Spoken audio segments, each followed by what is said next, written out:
Within 2 weeks, a series of deadly petrol-laden tanker accidents brought sorrow, tears and blood to Nigerians.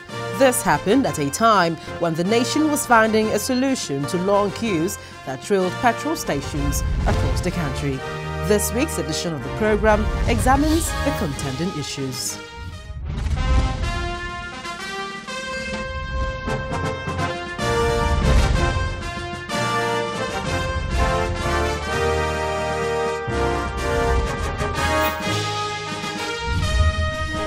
Glad to have you join us on the program this week. I'm Gloria Umezuke. Between May 31st and June 6, 2015, there were at least 4 explosions involving tankers laden with petroleum products. These accidents happened in Onitsha, Anambra State, and parts of Lagos State, if you recall. Well, the Federal Road Safety Commission and the petroleum tanker drivers have met to forestall a future occurrence of the incidents. And my guest is the co-marshal of the FRSC. He talks about all this and more. But up ahead, we bring you a report of a national summit on haulage operation in the country. The growing number of road crashes caused by petrol truck drivers across the country has been of concern. Many say most of the accidents caused by the petrol truck drivers are caused by overspeeding, careless driving and lack of knowledge of road signs. But the Federal Road Safety Commission added brake failures to the list of causes at the summit centered on haulage operations. From FRSC preliminary investigation, these crashes were caused likely by brake failure on the part of the tankers and trailers. The effect of these crashes are not only measured in the loss of life and limb. Vehicles and infrastructures are destroyed and goods and product lost to spillage, damage and fire also constitute huge environmental economic losses. Even in the process, some firemen have been injured in trying to curtail this. And the environmental impact also shows a lot of the damage being caused to property that cannot be quantified as at now. According to the Federal Road Safety Commission, in 2013, tanker drivers were involved in over 1,400 road crashes and less than 1,000 crashes in 2014. From January 2015 to date, tanker drivers were also involved in 49 crashes. In the first week of June alone, 16 road crashes involving tanker drivers were recorded. In Nigeria today, we are operating on a single axle of truck and is built to carry only 3,000 liters.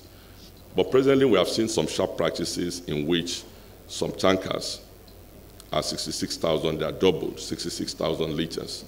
That is one of the major problems. Apart from the risk, the vehicle itself is not designed because of the brake system to carry that 66,000 liters or 45,000. And the same thing with the trailers. The trailers are not designed for Nigerian roads to be more than 30 tons. And what you see today, 30 tons, that is giving you 600 bags of cement. What we experience now is that some trailers are carrying 100 bags of cement.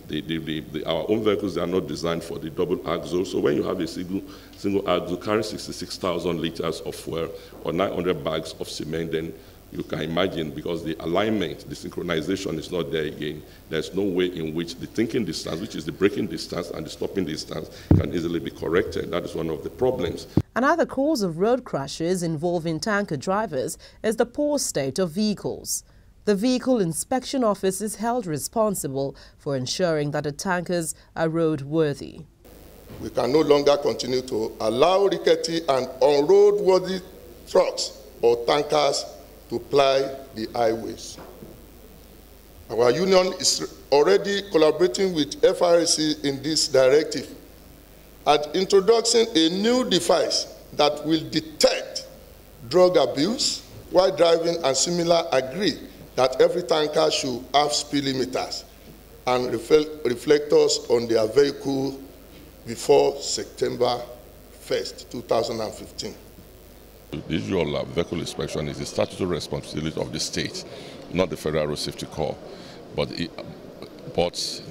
if we're on the road and the vehicle is unroadworthy, we impound it, and what we normally do is to call the vehicle inspection officers to come and do their work. So you can see that there is need for continuous synergy between the corps and the vehicle inspection officers. So this, because we are getting more support, I'm going to assist to ensure that we have more collaborations, more training programs, and maybe we look at other areas that are lacking. There's need for them to empower the VIOs. Many states, the VIOs are not empowered. So with that lack of the infrastructure, patrol cars and what have you, the enforcement will be limited. Aside from the introduction of speed limiters for haulage operations, the forum agreed on the following strategy to reduce road crashes: introduction of retroreflective tapes on tankers, periodic technical inspection of tankers, stringent medical test for tanker drivers before the issuance of driver's license, development of a comprehensive database for all truck drivers, development of a uniform licensing scheme for tanker drivers. These tanker control guidelines are expected to bring some form of sanity to the nation's haulage operation system.